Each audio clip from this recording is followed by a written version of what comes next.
Nos choix ne nous impactent pas seulement nous, mais aussi ceux qui nous regardent.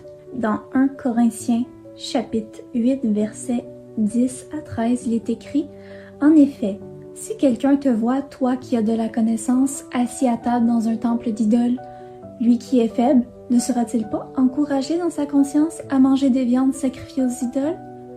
Ainsi, à cause de ta connaissance, le faible ira à sa perte, ce frère pour lequel Christ est mort.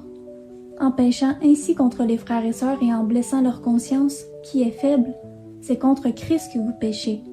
C'est pourquoi, si un aliment représente un piège pour mon frère, je ne mangerai jamais de viande afin de ne pas faire trébucher mon frère. » Le premier plus grand commandement, c'est « Tu aimeras le Seigneur ton Dieu de tout ton cœur, de toute ton âme et de toute ta pensée. » Et le deuxième, c'est « Tu aimeras ton prochain comme toi-même. » Donc, pour montrer à notre frère notre amour, ne soyons pas une pierre d'achoppement pour lui.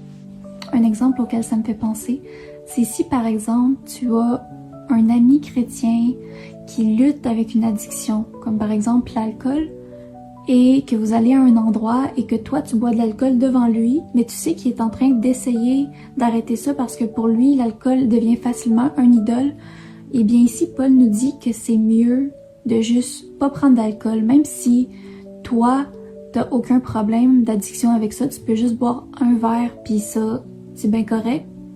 Mais il te dit que si t'as un frère que pour lui c'est dangereux de boire de l'alcool parce que ça devient une addiction ou un idole, il est mieux que tu ne le fasses pas pour ne pas le faire tomber.